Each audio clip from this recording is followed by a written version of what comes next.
about, what, 5 years now? Or longer? 2014 is when it started. 4 years. 4 Yeah. years. Okay. And it just keeps growing.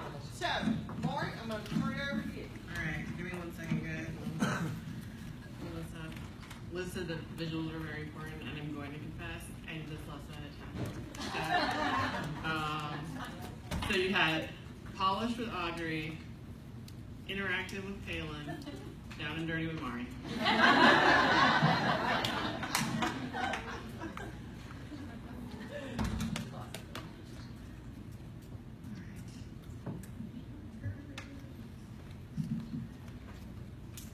Alright.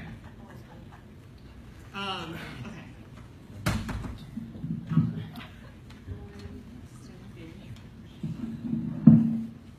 Okay. Ooh, sorry, guys. I'm gonna stand up here, just so I don't feel like I'm standing behind a podium. So Liz asked me to talk about the food truck rodeos that we've been doing in Garner. A lot of you probably are also doing these, so it's not necessarily a new thing or anything. But when she asked me to do it, the first thing that came to mind was Lori. And I'll come back to this, but I decided to title this Find Your Lori, a food truck rodeo soulmate adventure.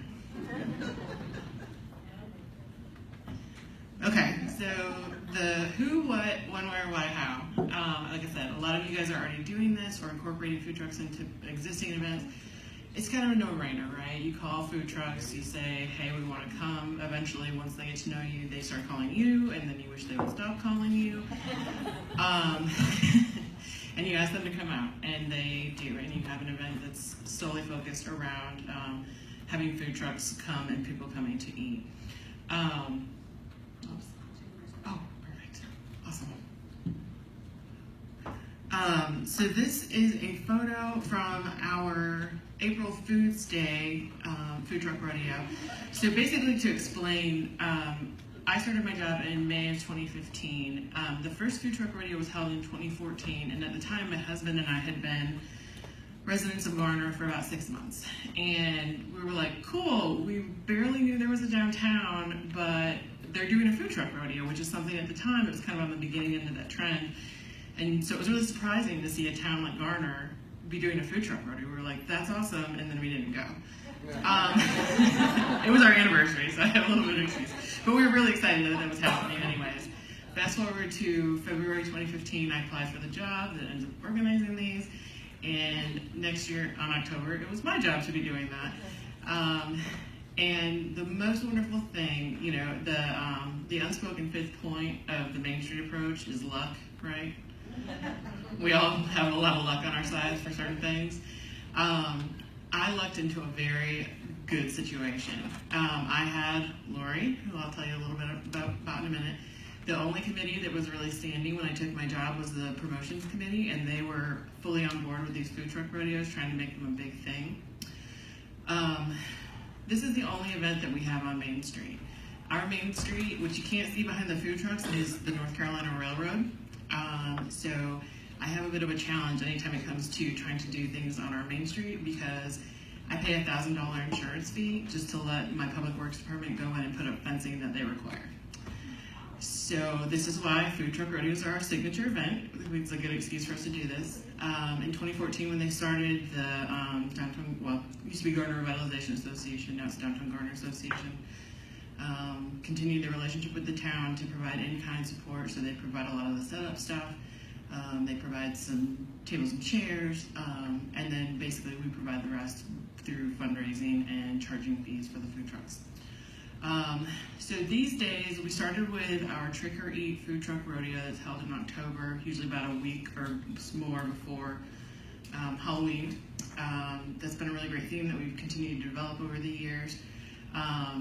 We added April Foods Day in 2016. We did this so that I could finally kill our music series. We had a music event that had been a series and turned into a, sort of a one-time event, and it just kept flagging. And so I said, this is ridiculous. The food truck rodeos are super successful. Let's just do that. And we did. So now we get to have them twice a year. So probably one of the biggest complaints we get about the food truck rodeo is, why don't you guys do them more often? And the reason for that is, one, it can be less special if you're doing it more often, but for us, again, closing the road down is difficult, so it makes it, we kind of just try to play it up, and that's our big event. I have some more photos. So food trucks. We bring out 2 music events, and we put them on opposite ends of the street. So this is CJ Morgan. He and his wife run the Gifted Arts. It's a at-risk youth performance nonprofit, and so he comes out and DJs, and they have their kids come out and dance at some point, and then we usually hire like a bluegrass band to play at the other end of the street. We work with the local Garner PAL Police Activities League, Athletics and Activities League. So they provide the Kids Zone for us as a partnership, which is great.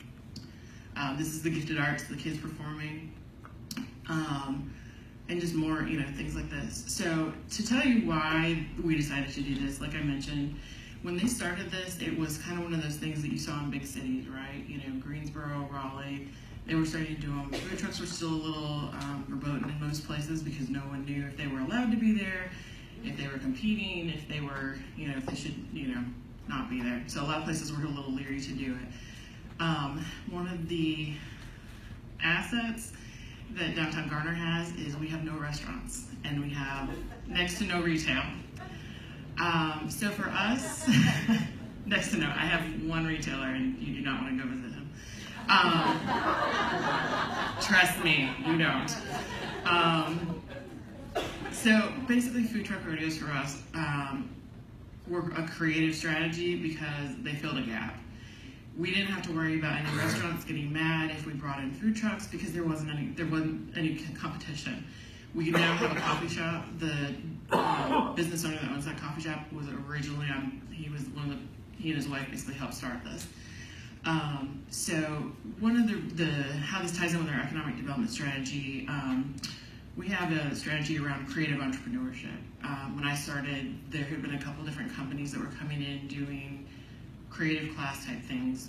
There was an engineering firm that had branched off of business out of South Carolina and was doing IT stuff.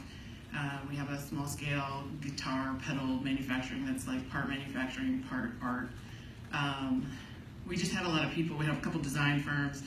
So even though we don't have your traditional downtown with retail and things like that, and our downtown is not super walk-in friendly, we were finding that you were getting the kind of people that were coming out of Raleigh that wanted to have a beer after work or just do certain things, and we wanted to continue to attract them. So not only did the food truck rodeo fill a gap, but we felt that it would continue to sort of build our reputation for being cool in a place that you might want to come because hopefully we're slightly ahead of the curve.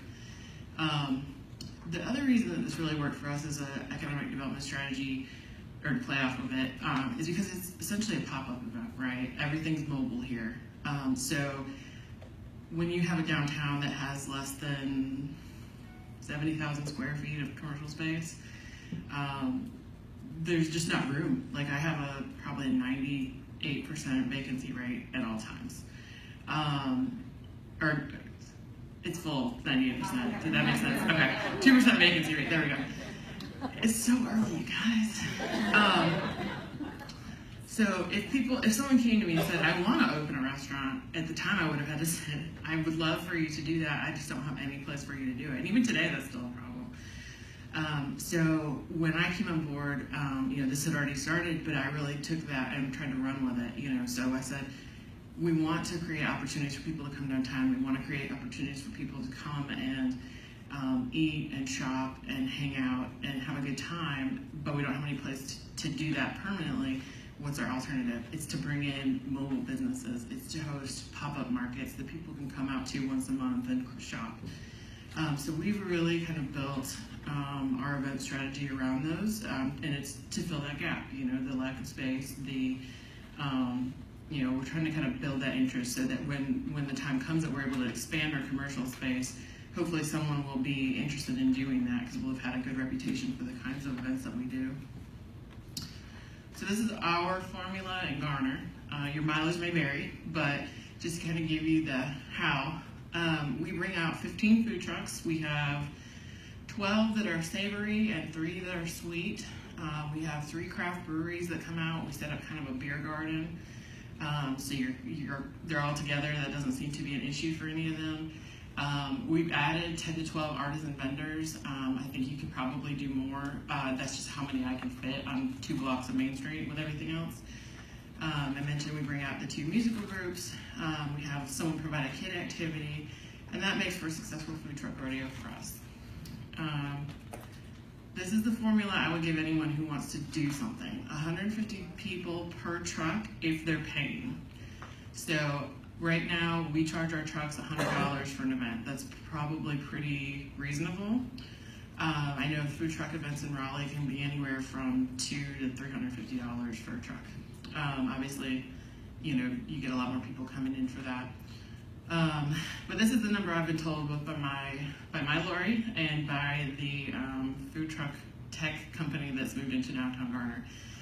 If you are not charging them, one of the first things they did the first year was they only charged $50 and said this is kind of an experiment, we don't know what we're going to get.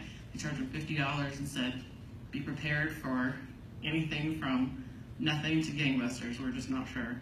And so once we got there, we figured that's kind of our sweet spot, about $100. So that brings in revenue to help offset the cost. Our budget is probably $5,000 to $6,000 per event.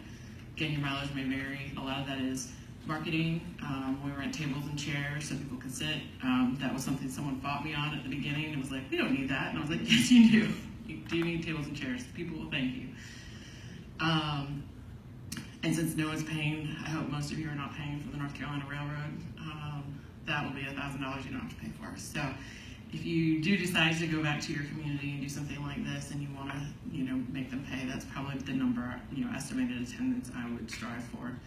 And then of course we have a good mixture. You know, we try not to have too much replication. We try to make sure you got some kid-friendly things. Basically just make sure that everybody that wants to come eat can find at least one truck, you know, no matter how picky they are, that they can eat at. Some outcomes. One of the, well, I'll say that. So per event, we have anywhere between 2,500 and 4,500 people come out. 4,500 was the first April Foods Day that people went nuts for it. The next year, we had a goal to increase that by 10%. It was 10 degrees cooler, and I had 2,500 people come out. So again, luck. You guys know how that goes. But we average at least 2,500 per event, which is where we get our 15 trucks from.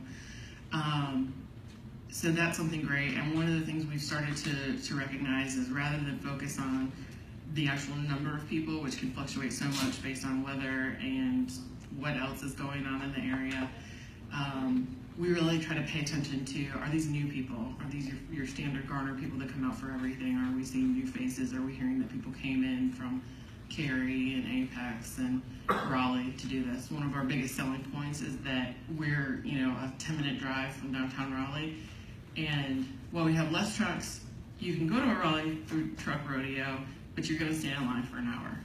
Here, you're going to stand in line for 10 minutes. So that's always been kind of our selling proposition, and as it gets more popular, that becomes a little more tenuous, but it still works for us at this point. But one of the best outcomes that we had was probably in 2015, we had a food truck come, and we showed them a building that was underutilized. It was basically vacant, but wasn't in too bad shape. So one of the food truck owners and his partner have a startup called Fousey that is a food truck tech platform. Don't ask me exactly what they do. I could not tell you. They work with food trucks to line them up, to connect people like us that want to bring them to an event. They've got a lot of stuff going on. I'm not sure what all of is functional at this point. But so they came and looked at this building, and they ended up renting it to start. This was a building that, like, we could not get the building owner to sell, like, for love or money. They wanted too much. They just had this idea of a family legacy. So we were like, well, just let them rent it for a while. So they ended up doing that. And about 6 months later, they ended up selling it to them. So they're currently working on renovating it. And it'll be a slow process, but their long-term goal is to add, I think, 2 loft apartments upstairs. It's their headquarters for their tech company, and they may be renting out the basement at some point in the future. So that was a big win for us, you know, to be able to tell our council, thank you for supporting our food truck rodeos. This is a thing that has actually had an economic impact. It's different for us, like when we talk about events, like we don't have retail impact or things like that, but our goal is always just to put the eyes on the businesses, because a lot of times people think buildings are empty on Main Street, they don't know what the businesses do. This is our best opportunity to get people down there and go, oh, Graphics House does signage, this business does that, oh, we'll go check out Full Bloom now. Okay, so back to Lori. Lori is my savior. Without Lori, there would be no food truck rodeo. And again, this is something I lucked into. I don't know if many of you know this about me. I'm an introvert and not great with personal relationships all the time with new people. Lori is nicknamed Loudmouth Lori, and you can truly hear her from one end of the street to the other. Lori is someone that lives in Garner and organizes food trucks for bigger events in Raleigh like Boogaloo. So she came before I was there and said, I live in Garner, I would like to volunteer. And they were all like, what do you do? And she was like, I'm a hairdresser who organizes food trucks. And luckily, someone was smart enough to say, oh, thank God. Yes, come help us. So basically, my job's super easy because Lori organizes our lineup. And she starts now when I can give her dates a year out. Like we just started planning our April 1 for 2019. So she loves it when I can kind of start planning that much in advance. And she's able to pull some really big name trucks. There's such an explosion of food trucks these days. I feel bad for the little guys because we don't really let them in because we're so focused on we want to have ones that will bring people to us, But Lori manages not only finding the right variety of them, of different trucks. She's the person that kind of keeps an eye on, how do we have enough people? When someone says, why don't we have more? She's able to explain to them, we have this number because this is how many we can support. She's there. She's my first volunteer that shows up on the day of the event. She's the last one to leave. She moves them all in. So this is basically all I have to do is your standard event stuff, get the other people set up. She takes care of it all. So if I had to give you a takeaway, it would be find a Lori. And your Lori, you may be Lori, you may be someone that's really good at developing personal relationships. She knows most every food truck owner in the Triangle. And she just has a personality that they click with her, and they want to be in her events. And so she's become a linchpin in terms of getting people to a lesser known event because they want to get into her bigger events. So I get that that's not a situation that's replicable for everybody, but I think the starting point is either be or find someone that's going to build a relationship with the kind of trucks you want to have in your event. And, be selective. There's so many new food trucks, they're going to start calling you. You have to figure out what your script is for when you say, sorry. I know some places will do it by application. We don't. We're invite only. So now when I have that, a lot of the times, Lori and I will throw each other under the bus politely and say, well, I can't, it's invite only. Our food truck coordinator is the one that did it. I'm the one that's, deciding, things like that. So I'm happy to answer any questions afterwards. I know we got to get moving. Feel free, but you guys are event planners. It's just adding food trucks to events. Other than that, it's not rocket science by any stretch of the imagination. We just happened to luck into doing it as a small town outside a big city before it was something everybody was doing. So that's pretty much it. Awesome.